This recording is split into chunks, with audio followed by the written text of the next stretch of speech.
ॐ श्रीगणेशाय नमः। अथ कुलदेवी पंचकम्।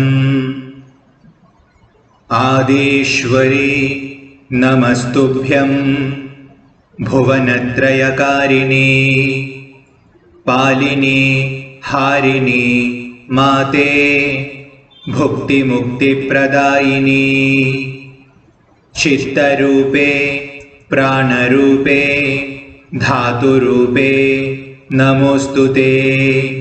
वंशरूपे मातृरूपे देवी श्रीभुवनेश्वरी सर्वविद्याप्रदे काली सर्वदोषनिवारिणी सर्वसौख्यप्रदे माये कुलदेवी नमोस्तुते। प्रेमकामिनि श्रीभद्रे क्षिप्रतुष्टे नमोस्तुते। भावभोगिनि ह्रीङ्कारी भानुकोटिसमप्रभे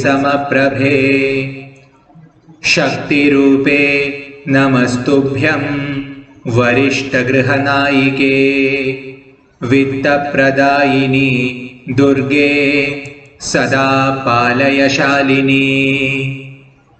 इति कुलदेवी पंचकं सम्पूर्णम्।